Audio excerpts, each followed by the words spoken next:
Welcome back. Welcome to start because we're kicking off new episode or newish episodes here. There we go. Sequel podcast? Is this a podcast about a sequel to Adventure Time? What? Welcome, everybody. This is the Never Ending Adventure podcast. If you have never been a part of this, or if this is something that you tune into all the time, you'll know that.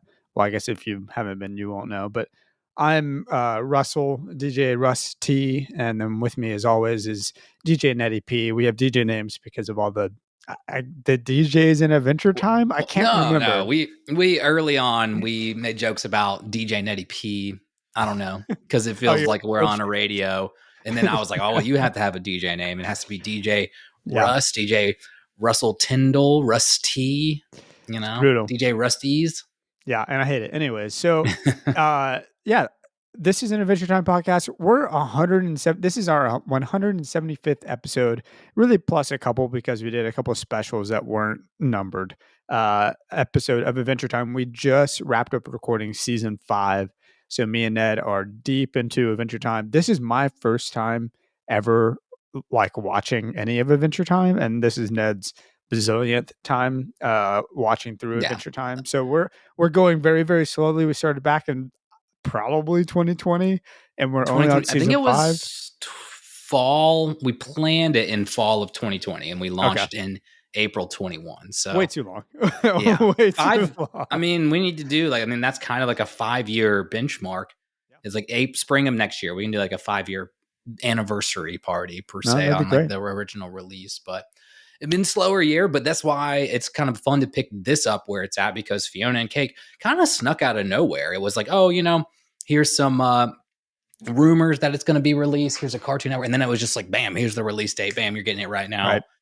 Out of nowhere. So yeah, I think they released the intro like a couple of days before the episode dropped. It's kind of insane. We weren't even ready for it. I mean, I wasn't even sure we were going to do this. So I'm excited. I'm just glad that we don't have to put down season 5, because we've been on season 5 for like 2 years now. And so we finally finished wrapping season 5 before we started recording this. The rest of season 5 will release at a later date after these episodes. It's 52 episodes. It's 52 episodes long. Yeah, well, and we did average an episode every 2 weeks, even though there was like long breaks, there was month breaks, there was tons of releases, but we averaged an episode every other week, which I think for a podcast like this is pretty good. Yeah, no, I was good. But I'm excited to get into this, Ned. I went back through, I rewatched all of season 1 the past couple of days. I mean, kind of binge watched, and I'm sure it was a little annoying to my wife where I was just like, I got to do this. I'm sitting here, I'm watching these full episodes. There are 10 of them. They're extra long. They're good. What did you pick up again from? Because I did more of like a recap YouTube, just rehashing the important stuff, like the information. What was something else that you picked up second round watch through that resonated, that feels important for this season, that even like our listeners here should be like, hey, don't forget that happened in season 1. That was a crucial pivoting moment, things like that. Sure. I'll have 3. I got 3 things for you. The first is BMO's death and Fionna and Cake, the episode with the Lich, Jerry. Absolutely wrecked me rewatching that, because I had forgotten that he just straight up combusts. He's just a sweet little boy, or BMO, and he goes, sweet little BMO, and just, I'm going to be so helpful. I have the sweetest, most perfect heart.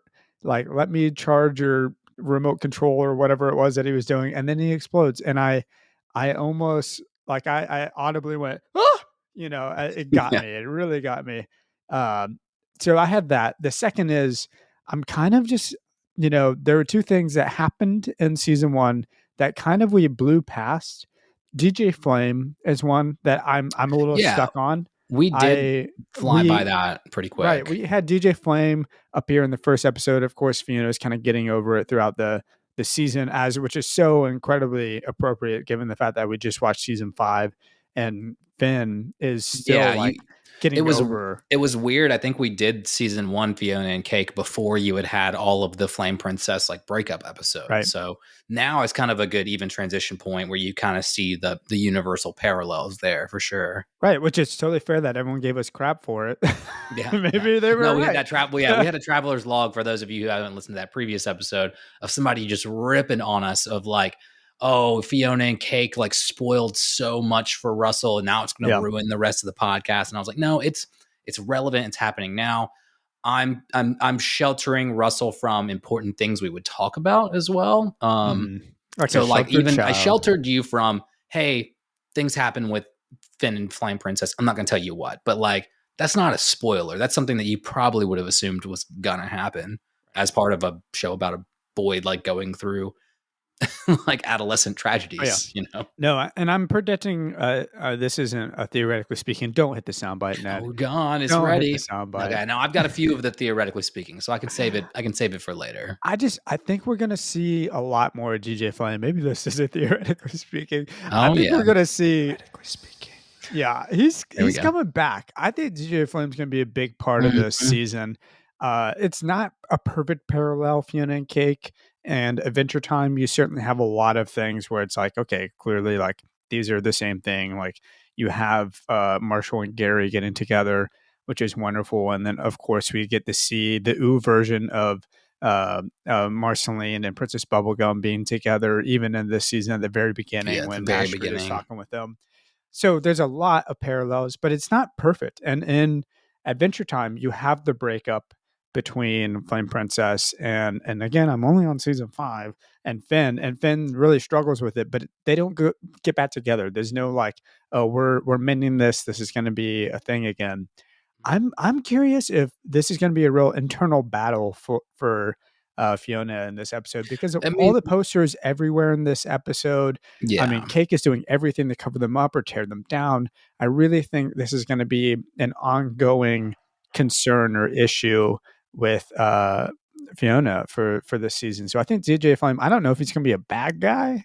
I mean, other than him being a bad guy, highly doubt it being, or it could be an anti-hero type thing. I highly doubt it though, because Flame Princess is such a lovable character, and it's not like she's an antithesis to Finn. But she's supposed to be evil, or born from evil. She's supposed to be evil. I'm sure DJ Flame's supposed to be the bad boy, except for he's going to have you just saw your introduction to Rat Bear, and we talked about FP having a Son of Rat Bear battle. He's a musician, he's solid.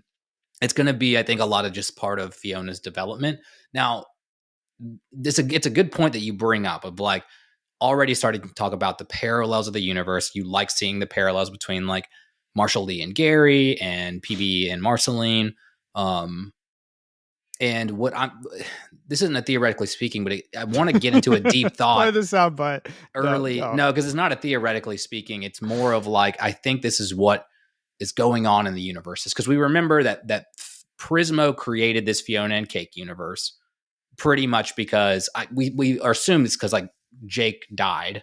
That's what people are saying. He was depressed that Jake died, so he wanted to create a universe that Fionna and Cake, that Finn and Jake would live in. But he can't create he can't grant his own wishes, and granting wishes basically creates these universes. Mm-hmm. So he finds a loophole of I'm going to create a whole pseudo universe not connected with all these in this net of universes made by wishes. And I'm going to do it gender swapped roles to where it's kind of the loophole of hey, I didn't clone a universe. I didn't just clone Jake. I didn't just clone Finn. So Fionna and Cake and all these people are unique in their own essence, right? Mm-hmm. Fionna is not a copy of Finn. It is written inspired by Finn or inspired by Jake, which is why they have such individuality. And you do see a lot of stark differences, even in this episode, which we'll get to talking about later. But now that the universe, we ended season 1 of Fionna and Cake with the universe going back into the web of universes, right? That was a big part of okay, it's not isolated on its own. It's not going against the cosmic gods anymore. They've granted it ability to be its own universe and be left alone. But that means I think that Fionna and Finn's destinies are going to be more intertwined, that Cake and Jake's destinies are going to be more intertwined because it lives now as part of the net of universes. That I think in this episode, we know Fiona's going to lose her arm. She had the moment with the thorn in her hand, which you're going to get to that right at the start of season 6. Grass sword, thorn in the hand. It comes into play. And then her crazy anime dream with her having a laser arm. I think now she and the whole like destiny of Finn's is now intertwined because her universe came back into the net. I think that's going to be a huge part of this season for sure. The lioness does not concern herself with a thorn in the hand, Ned, first off. But regardless, I totally agree. I really think that it's the scar that she got from the rosebush, or not scar, the cut she got from the rosebush resembled the cuts on the back of Finn's back way too much. I wonder, I kind of was getting into the idea of maybe there's a connection with this bush. This is clearly like a forbidden area according to the Huntress Wizard. Huntress Wizard. Huntress Wizard, yes. Sorry, it's still a new. Not we don't Huntress see yet. a lot of her. You don't see a lot. You haven't seen enough of her in the real show. Yeah, it's not Huntress Princess. It's Huntress Wizard. Right. So that's why I'm like, there's something to this bush. Did this happening to Finn? Is this going to affect every Finn? Like all of the Finns are going to be affected in some form or fashion? It'd be really weird. I don't know how they were going to describe that, like, or explain that away with this bush. Like, oh, this is the original bush that created the universe. Like, did we never met Prismo's boss? I don't know. Like, I feel like there's still a lot of we never let Orbo's boss. We still don't know who Orbo's boss is. Yeah. So but you're hitting on a good thing. Is that like, are we getting what we know is a canon event for every Finn is losing your arm? That's a canon event that happens all across the multiverse. Could this be a new canon event? Are we introducing a new type of canon event where it has to do with something about every Huntress Wizard across all dimensions, a poisoning of some kind, a change of some kind? I think that would be a really cool thing that the writers could get at. Of like, hey, no, we built a new Finn canon event and we structured Fiona's story around it. It's not structured around Finn. Well, and I was going to say the third thing that really bothered me in the first season of Fionna and Cake is truly this scene where Finn gets thrown into the bush and gets this awful scratch that's glowing and kind of ends the episode there after they're fighting this bear. Yeah. And I'm just that seems like way too weird in this place that is forbidden to go to, in a glowing bush, and it did rub me the wrong way. And I was so happy to see that come back. When Finn was lying in the cave, I'm just like, dude, what I literally this wasn't just like a funny Finn's a badass moment. You're like, that's kind of that's like, you showed it. So now it's kind of a big deal. Right. He plays it down and then it just kind of, we don't readdress it. And did they do that intentionally, knowing like, we're going to do something with that later if we get another season? I don't know. But I will say, just while we're on season 1, absolutely crushed it. Rewatching season 1 made me go, this is like some of peak Adventure Time in my mind. And not just because it's all canonical, and that I love my canon moments, but like there's just something really special about the first Fionna and Cake season, especially given all of the sequels that we see, all of the live action remakes, and all these, like, we're taking the IP that and love, and then we're going to ruin it in some sort of a way. They really put all of their heart into season 1, and I'm so grateful that they did that. It's incredible. I feel like, I felt like not mixed opinions about Fionna and Cake season 1. I just was like, it feels like it's its own standalone thing, which I don't hate. I don't hate it being its own standalone thing. What I felt about this episode specifically is that I think it brought back in some better moments that felt very Adventure Timey. Like, some of my tops of the episode is Fionna wrapping the hot dogs in the waffle and eating it, and Cake just being like, I don't want that. I don't want coffee. Well, that's a bacon pancake. Yes. A bacon pancake reference again. Like, so yeah, we're doing references, but like, we're doing just like funny, like childish kind of things.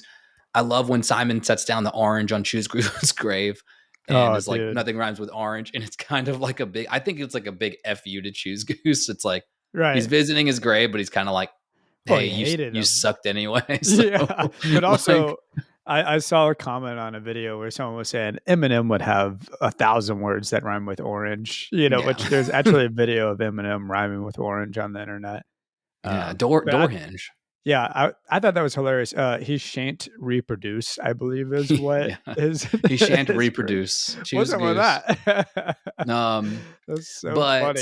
And the that moment, lion and looks then a lot like the Vampire King. Sorry, y- I was like, and so weird. what happens at the end of Stakes? Yes, it kind of is the Vampire King. Okay. So Okay. yeah. Anyways, But sorry, didn't mean regardless, to cut you off. I have a different theory about the animals and the vision there. But the third one, again, just like when Huntress Wizard Mhm. is doing the potions and like it just goes and like poops out the butt, like the little flower poops out the butt. I'm like, that Very Adventure Time. feels adventure timey. So we're not losing, even Mhm. though we're making this more of an adult show, more adult themes, deeper themes, more complex relationships, that we're still not losing the little moments like The that, immature humor moments, is Exactly. that what Yeah. Adventure Time is to you, Ned? The poop jokes, the fart jokes, but like just the little, like the We side eye know. jokes, like when Yeah. Finn makes a little face to Jake, or like when Jake makes a little hesitation, like those are like the sweet spot humor moments. Yeah, and So I we think we got know those. Adventure Time loves their butts. Yeah. The creators of Adventure Time love a good butt, and we've seen that time and time again, especially the first couple of seasons of Adventure Time. There's a lot of look at that butt. Here's a butt joke. Uh, I almost said cake. Jake's got giant quads and a huge arse when we're in the Yeah. arena episode. So they love a good butt moment, and even in this. Ned, my sexy character of this episode, uh, I want to have your baby is the I soundbite want to that we have your don't have. babies. Is it's got to be Hunter. He's talking about cake. He's got it. Sorry, Dog he's, cake, he's got it. he's just this gentle giant, a caregiver vibes, and with just like a little splash of mystery. And I really appreciate that Yeah. about Hunter. I will say almost sexy character of the episode. It still goes to Huntress Wizard for me, because Yeah. like Well, sure. I get it.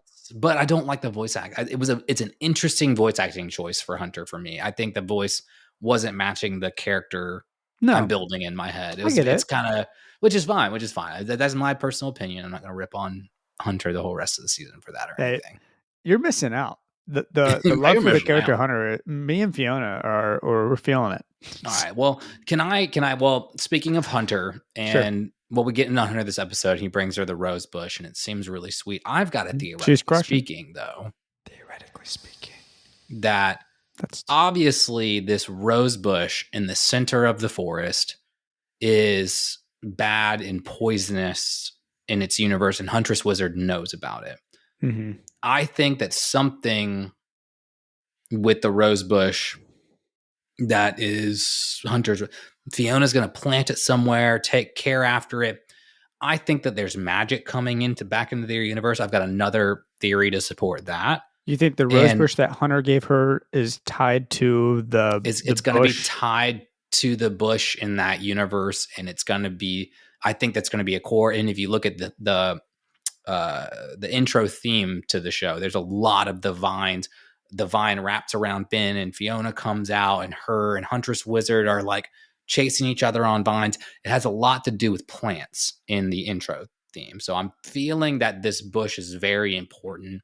Where Fiona plants it's going to be very important.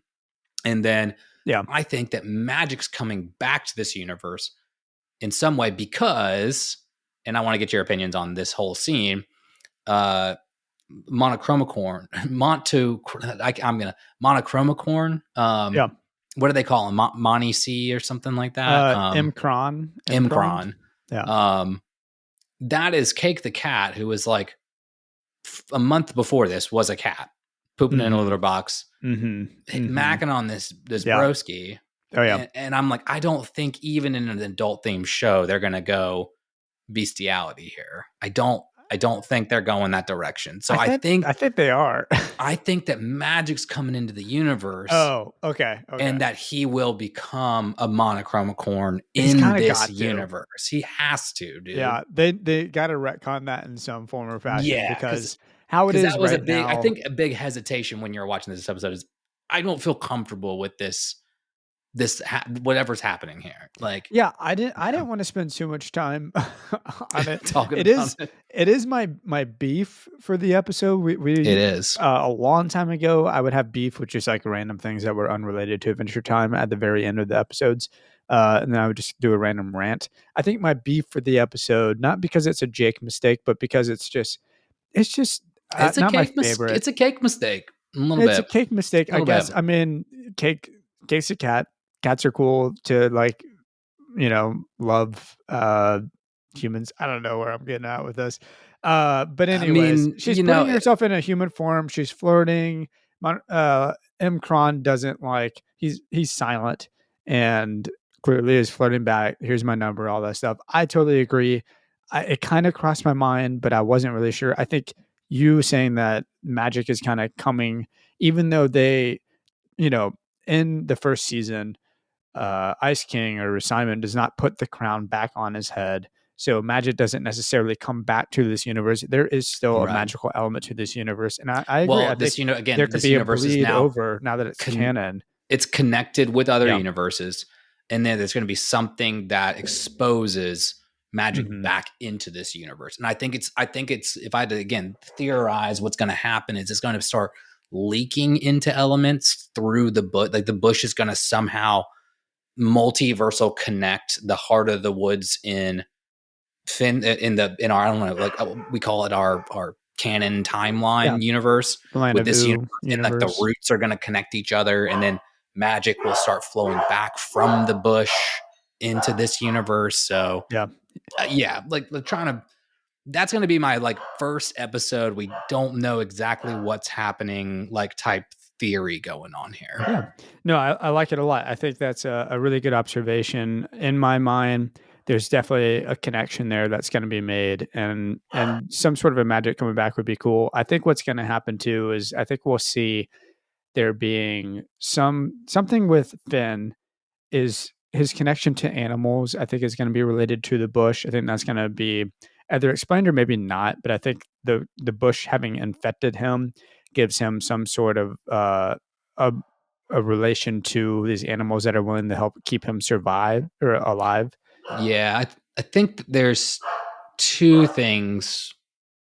Well, I can't tell either. I think something about him getting scratched by the bush, I think one is making him hallucinate, which is why he's seeing the animals like Huntress Wizard. Like that's just him like in a I don't know, a horny fever dream or something like that.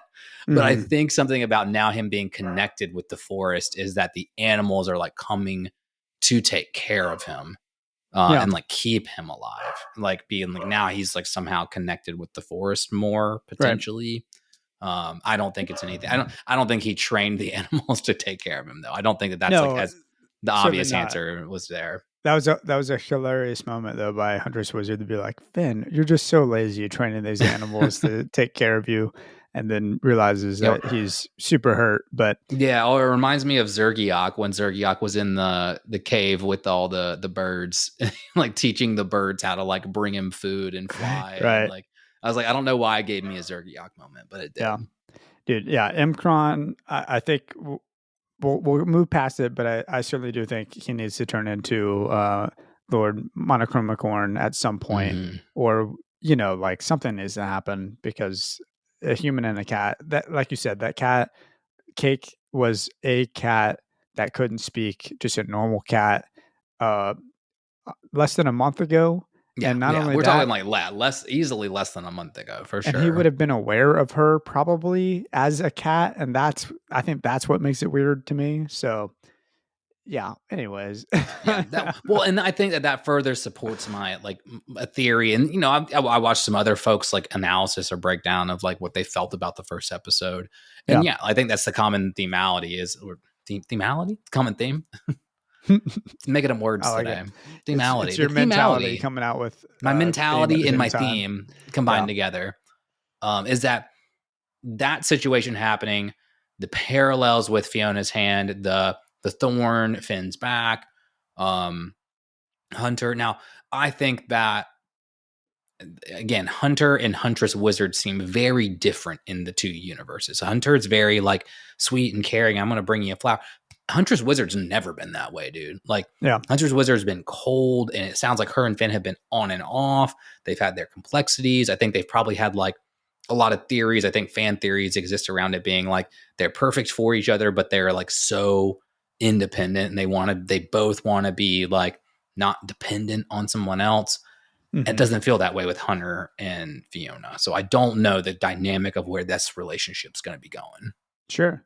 Yeah, and I think to your point earlier is that the bush itself is probably still on the property that Queenie owns, right? So over by Gary's, what was it called? The sweet spot. Oh, yeah, you're right. It's still gonna be in there. So maybe Queenie's going to be the first to get powers, and that's going to be a little bit of like, hey, you're selfish, and here's some Queenie's going to do something to the bush that's going to like set off the catalyst of events. Yeah, Queenie's for sure my most punchable character this episode. By the way, easy. I think it's obvious. You've already gotten some King of Boo episodes with the apple wedding, so you can kind of see how King of Boo is always the most punchable character. Queenie's worse than King of Boo, in my opinion. So King of Boo is she's Queenie because it's the King of Ooh, which is why she's like, oh, I own this. Oh, I own this. Oh, you didn't know, but like, gosh, I'm the king. Worst, I own dude. this. Queenie's like way more of a bitch, which she gets called a bitch in this episode, which is kind of fun. A jumped up Abadir. Oh yeah, that's right. I mean, Fionna Cake Fionna straight up calls her out. That was hilarious. It's just not fair. She literally saved the universe, not just the city, and all these people like, here's 15% off for your good deed of helping out the city. It's like, you'd be dead. Y'all would all be dead if it wasn't for Fionna and her friends. It's true. It's true. It's true. It's not true though. That introduces the deeper topic of like what's going on with Fionna, and it kicks this episode off. She's doing all these errands. She runs into at least two folks that are like, "Oh, if you had just had this working mentality, three people." Well, except for Queenie. Queenie doesn't want her back, but Queenie doesn't want her back. But they were like, "Oh, if you had just had this non-procrastination, non-self-destructive tendency, blah blah blah, mentality, then we would have just kept you on. We would have hired you." And I think you see Fionna kind of checking herself. She's like, "Yeah, I get it. You got to go through hardships. You got to learn your lessons." So she's doing a good job, not like reminiscing too much on the past, but her fever dream is about her being a hero and being heroic, and all of her friends are the ones that get their heads chopped off. And that, I think that's hugely representative of what's going to be going on with Fionna this season, of like wanting to be the hero, but being like, look, it's not about like smashing bad guys. It's about protecting your loved ones. The same thing happens. And I really wish, this is where I wish we had finished the show so far. Finn deals with this a lot. And I don't know if I can't remember quite if it's like season 7 or 8 of like, what's like my purpose of heroing is not being Billy. It's not creating my crack full of gold and storage. And it's like saving those I love.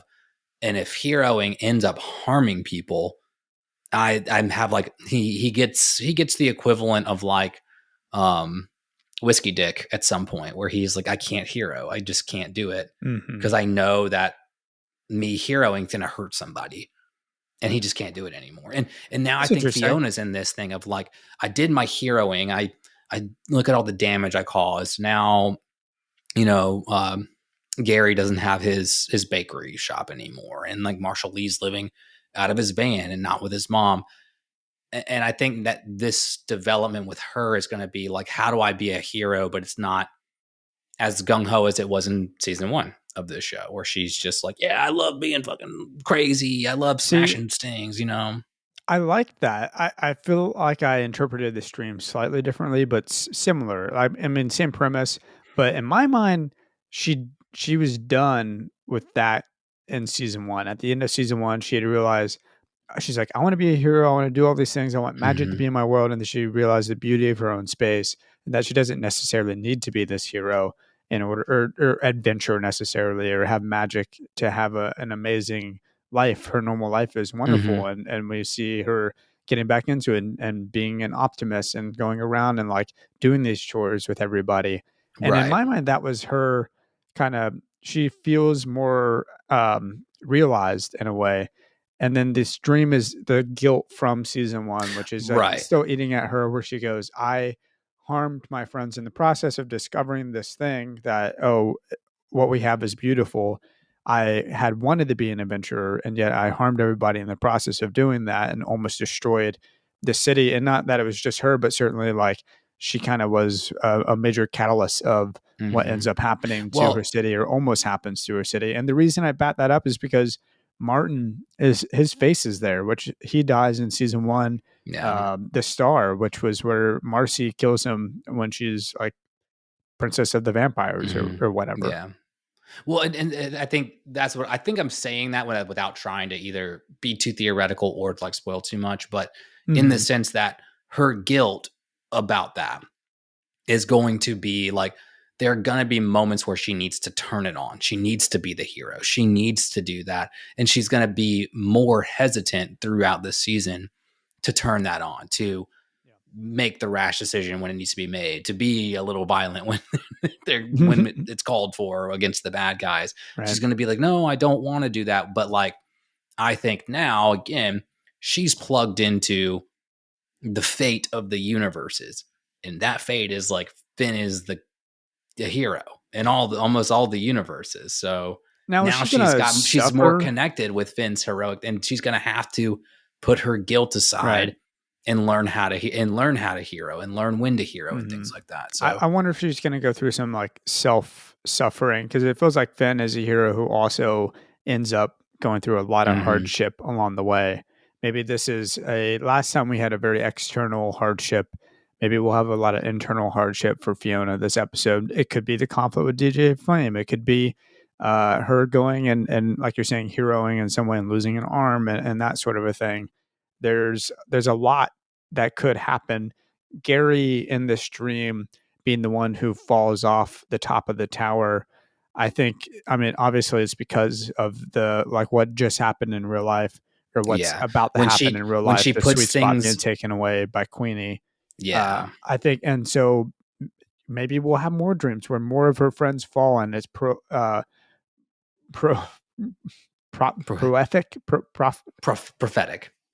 there it is, in some way, even though the owl's not there, of like what's about to happen. Something happens to Marshall in this stream, this next episode, and then we see the relationship with Marshall and his mom, or something goes down, something gets taken away from Marshall. It'll be really interesting to see if that becomes a commonality in each of these episodes, but I almost don't want it to be as predictable as that. I like this as a one-off dream. No, I think, if I hadn't had another theory here, I'm not going to hit the button. Is that we have just kind of like we had some other like kind of random episodes from season 1. I think episode 2, we're going to jump to Prismo and cosmic beings, and the whole episode 2 is not even going to involve anything that just happened in episode 1. That we're going to jump right into Prismo, the fallout from season 1, where he's at. It's like Prismo and what's his face, the Scarab in the time room, what's going on there, what's going on with Orbo, their bosses, the Cosmic Owl. I think we're going to be going, if it's not this next episode, it'll be the episode after that, and do like a whole everything that's going on in the multiverse. I feel like that's how you extend it and make it a pretty good, like, long season with a lot of complexities going on. I think Simon takes the back seat. I think we've seen, the first season is all about Simon. I think Huntress Wizard is the Simon of this season. If I was just going to make a prediction, I think Simon, he's in a really great spot. He's living with Marcy, and he's got some awkward interactions with PB because of his I thought that was a good call out too. Like he's still not comfortable with. He's like, I don't know if she likes me because I kidnapped her so much. So. And he still has a little bit of PTSD, but it's played off for like a laugh. Has a little bit of depression or whatever that is. But he's teaching at Wizards, and he seems to be in a really great place. He can help out when they need him to, just like this, where Huntress Wizard as an eagle flies in and is like, help me out. How can you be of service? Like, let me ask you some questions about your time with Finn. Finn happened to mention your name before he passed out. So maybe he'll play one of those kind of supportive character roles and just doesn't have to be involved in everything. I think that's a really good spot for Simon. I loved how his story wrapped up last season. I don't want to spoil that in any way. I want to move past it. So that's my predictions. We don't want to keep harping on Betty and Golb and whole 9 yards there too. Like that could just get overkill, and the whole thing's just like, yes, we know it. Adventure Time's all about Golb, and just saying like we don't need to keep talking about that. We can go with character development instead. Yeah. And I think that you're completely right. And I don't know if it's just isolated with Huntress Wizard, because we don't know that much about her from even the seasons of Adventure Time. Like we know she's around. Her and Finn have probably, again, one of my favorite episodes is when they kind of like first meet each other. Is really cool, and like you see the chemistry going on. So I like that they're following up with, they've got an on and off relationship. Is Finn ever going to have a wife in our canon Adventure Time universe? All we've seen is like big buff Finn with the tattoo. But right, what we've seen in Farm World from last season is that Finn has like 4 kids, and we don't know who the wife was. Yeah, the wife passed away, I think. So was Farm World's Farm World Finn's wife the equivalent of Huntress Wizard in the other universe? So is Huntress Wizard the wife across canon events of all kind of connected Finns, ending up with their universes like Huntress Wizard? Right. Could be. I want to look back at those kids and see. I could have swore some of their eyes resembled Huntress Wizards. If they had like a green eyes or something like that, right? Or Destiny Gang, Little Destiny and Finn's son getting together. That like, I don't know. Did Little Destiny have eyes like Huntress Wizard? I don't know. I don't know. Yeah, it'll be confirmed probably. I think maybe, I don't know. Maybe not Farm World Finn, but certainly a love interest, a wife forever. Not what was it in the Pillow World? What was her name? Yeah. I can't remember her name. Rose. But that was one of those, like, it was like a pocket universe where Finn had the wife and the children. Yeah, that. Was it Rosalina? No, it wasn't Rosalina. I can't remember. I think it was a pillow pun of some sort. Oh yeah, right. You're right. Was it Blanketina or something like that? I don't know. That was such a good episode, though. Still, that one still, I think, throws everybody off on like what is going on with multiverses, like in pocket universes and all that kind of stuff too. Yeah, man. It might have been like Rosalina or something. I don't know. Rosalina. That's a good. It was not that. That's a good one. I think it was that. Yeah.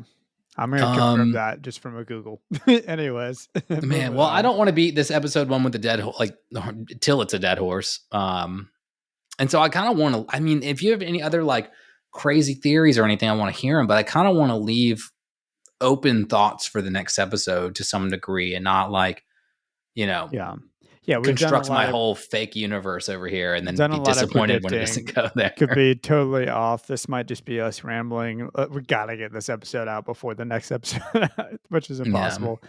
But, I think we're just going to be proven wrong a lot in this episode, and that's going to be okay, because we'll watch the next one and we'll, have new theories based off of evidence. Did you have a lovely in this episode? Yeah, I mean, it's Huntress Wizard for sure. She's incredible. Give me some sugar, baby.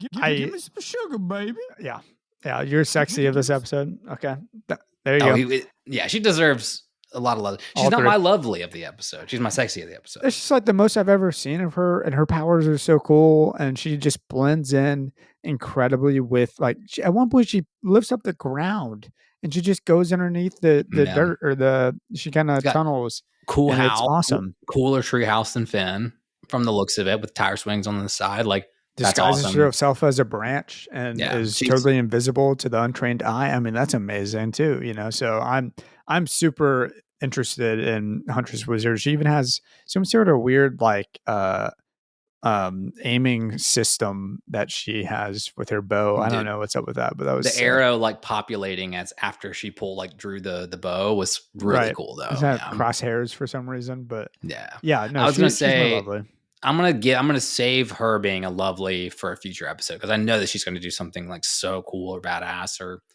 save a life, sacrifice herself. I'm gonna save that one. My lovely this episode went to, I'm gonna call her Lady Slicer, where it was just at the the coffee shop that I just love the callback that we have a lady slicer with the same, like when the crows flew away and it was just appeared out of nowhere. And it's just like that she wants to make lava cakes that are. So I was like, perfect moment. Love Lady Slicer in this one. I think her like canonical name is Lady Cutter, if I'm not mistaken. Lady Cutter, excuse me. Yeah, what a throwback to season 2, episode 4, Blood Under the Skin is how far back we go for the introduction to Sir Slicer. Yeah. And she's awful. She was almost my most punchable character. I was like, who is this Danny Phantom? I think it's this Danny Phantom looking person. Which also, again, I love the animation. And again, I think Sir Slicer annoys us, but I'm like, that's what made this episode start out and feel adventure timey, because there's like little absurd moments like that. And Fiona just like beats the crap out of her in the like, jumps on her back, starts ripping her hair out, grabs the coat. You don't want Fiona as your wing woman, that's for sure. Or a wingman when you're out there trying to hit on somebody, because Fiona's wrecking this store, and Imkron's going to have to pick up everything after this. So that was awful. Well, before we get into our lessons, recommendations, things like that too, the last call out I wanted to make, and this might get disappointing part of this episode, is that Cake, in talking about the monochrome corn relationship, she was like so embarrassed and shy and like flattered.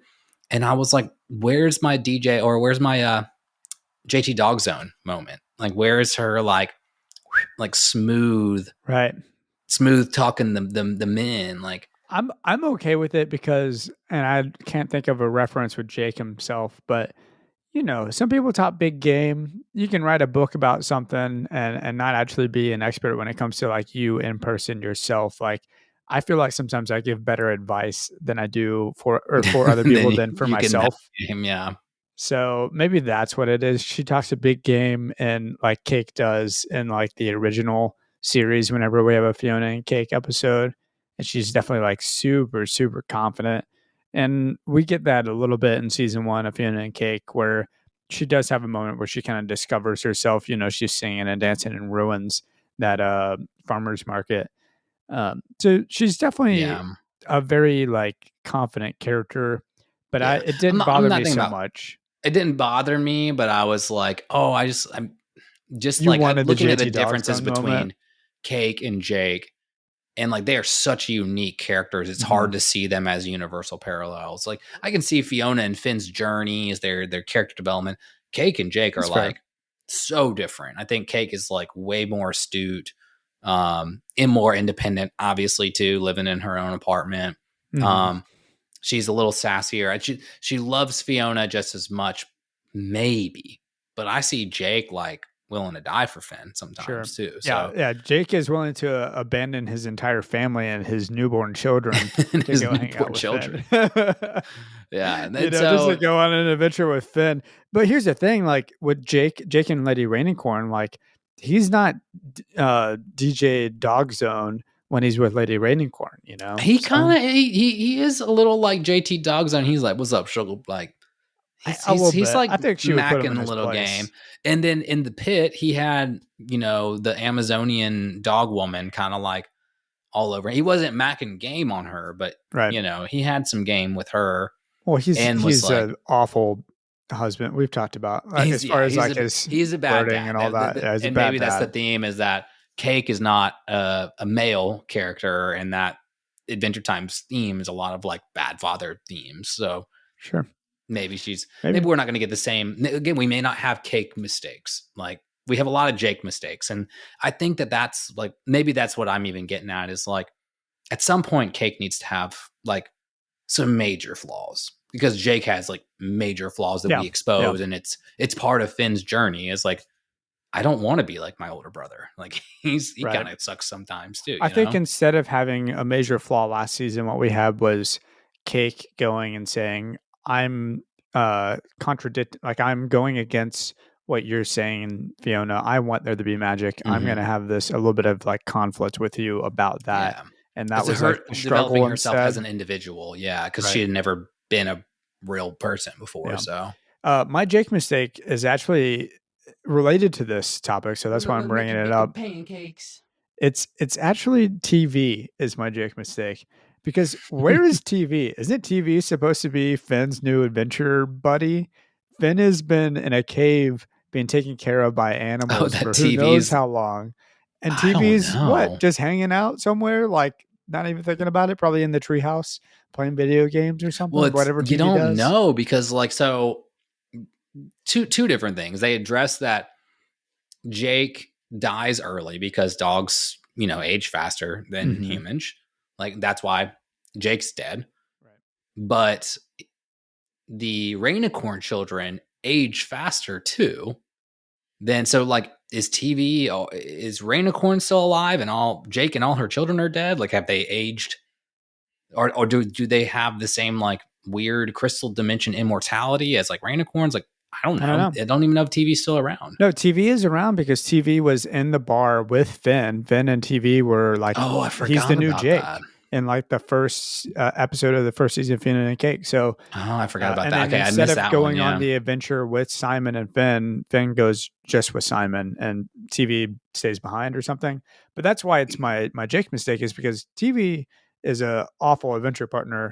Yeah, you're right. If your Batman is off being captured by the Joker for a week or two, month. Robin's going to do something. He's going to figure it out. He's going to look into it, and TV's nowhere to be seen. So, yeah, you're absolutely right. I forgot about that part of season 1 too. So that's my Ned mistake of the episode. No, it's all good. That was a really quick moment in that first episode. So, no worries, man. Yeah. Do you have any other closing thoughts about this episode before we move on to? No, I think really we hit it all. I don't want to I'm excited for episode 2. I think we're going to expand this universe. I think it's going to be easier to approach this new universe. There was so much new stuff introduced, even in Distant Lands and Fionna and Cake season 1. I feel like we're going to get in. We've already got our canon established. It's going to feel more natural getting into the show than it was in season 1. So I'm excited for it. I've got a lesson for you though. Give it to me. If you just start an inner city squatters commune with your friends, just do it. That's what we all want. That's the dream, right? The dream is an inner city squatters commune on an abandoned block selling candy and living in a van. That's what we all need to do. That's my lesson. I would have taken it the Hare Arnold direction though, and made a baseball field out of the abandoned lot in the city. That's what you do with it, in my opinion. But I did have 2 thoughts I wanted to say real fast. I don't know what cheers to the morrow or to the morrow, the cheers that they do in this episode. If there's any, I think it's that callback to PB having the morrow. Oh, she's the like, bird. She's like, I'll return on the morrow, and it's the bird. Yeah, I think it was maybe just a joke or like a callback to that. Cool. And then Mark Maron coming back. They didn't get a lot of the same voice actors. I mean, obviously Marshall is not Donald Glover, which is such a bummer to me. But I heard he was sick or something, and then going on tour. So he was on tour like most of their voice recording, which is a shame. And there were a couple other ones, but Mark Maron coming back as a squirrel, and then being like, I think I'm in my impressionist period right now. Despite like not painting. He's like, I'm not painting, but I think I could if I tried. If I was a painter, I'd be in my impressionist era. I know I would be. That's how I feel about so many hobbies that I don't have. I'm just like, I bet I would be pretty good at photography if I like got a good camera and spent some time with it. if I was an athlete, I'd definitely have like this persona on my on the field as a professional soccer player. That would be my swagger. So my lesson for this episode is never fight a bear. Very simple. Never fight a bear. You come across a bear, especially one that's green and massive, don't fight it. Yeah. Isn't it? I think there was a fact out there of like on a poll of 100 men that like over 30% of them said that they thought that they could take on a bear if they were like really determined. Dude, that's silly. It is hilarious. It's so funny. Just like men to be like, oh, I can street fight. Like I could take someone down in a fight despite like being out of shape or never having fought a day in their life. I mean, I think I feel that way sometimes. I'm like, I bet given the situation, and then we've talked about this on the podcast, my fight or flight reflex is or response is nothing. I just stand there and frozen. I let whatever's going to happen to me. That's my fight or flight. Yes. Well, you goat it. You just freeze, fall over. Right. That's what I need to do. I need to fall over. At least that would get me out of the way, maybe. But y'all, thank you so much for joining us. This was an awesome first episode of Fionna and Cake. I can't wait for the rest of the season. I'm already so stoked. I was really worried the quality was going to drop for some reason, and I don't think it has. I mean, it's early to say, but I don't think it has. But I can see there's as much care put in as, honoring the canon of Adventure Time, that HBO is not just going to be like milking IP for what it's worth or anything like that. Yeah, we're so excited to get into this. If you want to support us, and thank you if you're watching this on YouTube. Hopefully it's not on YouTube.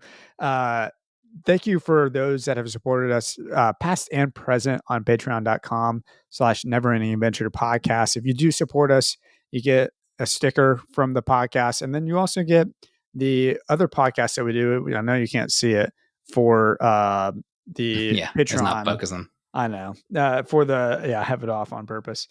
For the Patreon specific podcast, it's just kind of like us shooting the crap and just discussing whatever we happen to be wanting to discuss. I think our next episode is literally just called Shooting the Shit, I think. So yeah, truly. I mean, we've done like Star Wars and all sorts of different things, and sometimes we'll do something more. Do album relatable reviews. We do catch up in live. How we're doing holidays. What do we like about the seasons? But get into the episode. If this is like, what am I doing here? This is the first time I'm seeing these people and you don't know us. I should have said this at the top of the episode. I meant to. We started Fionna and Cake season 1 on episode 117. So go back to NEA 117 on Spotify or wherever you get your podcast. Wow. And check us out. Fionna and Cake was 60 episodes ago? Yeah. Oh, yeah. That's weird. Yeah. It doesn't feel like that long ago, but I guess it was. Yeah, over a year ago, for sure. Instagram, you can check us out on Never Ending Adventure Podcast, TikTok at Never Ending Adventure Cast, Twitter on NEA_podcast. Email us your thoughts, your opinions. We have something called the Traveler's Log, which we didn't get to this episode, where people submit theories and opinions. And it's just a really great way for us to like talk about what fans are thinking on the podcast. And thank you so much for joining us. Like and subscribe if this is on YouTube. I don't know. Like and subscribe. If it will be, I guess. Hit that bell button. Hit that notifications button. Yeah, do that thing that I don't do for any podcast I've subscribed to. Ned, what's your rec? I don't know. I had a hard time wrecking this week, but I don't know. I just got a brand new pair. I've been rocking the same pair of running shoes for like 6 years. And I enjoyed them. And I was like, I'm not a glutton. They're not dirty. The bottom of them was like super worn out, like really worn out. And I got a new pair of running shoes and it was awesome. It like with the cushion. So just a spick span brand new pair of shoes is my recommendation. Doesn't matter if you're running, but like I love slipping into a brand new pair of shoes. That's great. Yeah, almost like a treat yourself to something that's going to be good for your future self. Exactly. It's an investment, I think. Yeah, running shoes especially. I like that. Dude, I'm gonna wreck what I read last week because it won't come out for months, and I'm still just obsessed with it. Apothecary Diaries on Netflix and Crunchyroll. It's incredible. I already told Ned all about it, but essentially it's an apothecary who gets sold to the palace, and she works in the back of the palace, and she starts solving murder mysteries because of her knowledge of being an apothecary. And then there's romance, and it's it's sweet, it's adorable, it's very cute, and it's lovely, and it is without a doubt my rec. We binge watched the first 2 seasons so fast. So it's not just that you got married at the first apothecary in the United States. It's not just the fact that happened, right? Wait, what? Didn't you get married at an apothecary in New Orleans? Pharmacy. So, at one of the pharmacy museum. It is an apothecary, like for sure. They were doing some black magic shit down there for sure. Oh yeah, down in Nolans. Down in Nolans, they was doing some science stuff. They were doing some witchcraft stuff too. So truly, it was a good place. Unrelated, but my wife is reading the light novel right now, and that's how obsessed she got with it. I mean, it's we talked about this as well. Like, it's not Shonen Jump. I believe it's shoujo or whatever the female version of, like, the female demographic magazine for Japanese manga is. It's definitely more kind of romancy and all that. But there's a moment that I lost it on. And the light novel. Yeah, the light. It's just a novel, like a short novel. Okay. Yeah. I don't know if I've heard of that one. I mean, sorry, it's Apothecary Diaries. It's the book. You said the light novel, and I was like, what are you talking? No, okay. Yeah. To the anime y'all are watching. Okay, yes. Yeah. I think it was before the manga and inspired the manga, and then the anime after it got popular. But regardless, yeah, man, that's my rec. She's 3 meta levels deep right now, Russell. She's 3 meta levels deep in this meta right here. All we do is meta in this household. We've got our over the garden wall cutouts that will eventually be in the front yard, and then we've got we were both oh gosh, what is it? Gomez Adams for Halloween, which is why I don't have a beard right now. For any of you who like, I've seen Russell before. Why does he not have a beard? I had a mustache a couple of days ago and I shaved it off because me and my wife both argued that we were the Gomez of our relationship for 2 years now. And so for Halloween this year, for a party, we both dressed up as Gomez Adams, naturally, of course. Naturally. My wife really wants to cross dress for Halloween all the time. So I get it. Yeah, why not? It's great. It's hilarious. Or at least like for us, it was hilarious because we were both Gomez Adams, and that's so funny to me. That's fun. That's fun. Yeah. Anyways, y'all, thank you so much for joining us. We'll be back for season 2, episode 2, real soon. Yeah, like real soon. Party forever. Love you guys.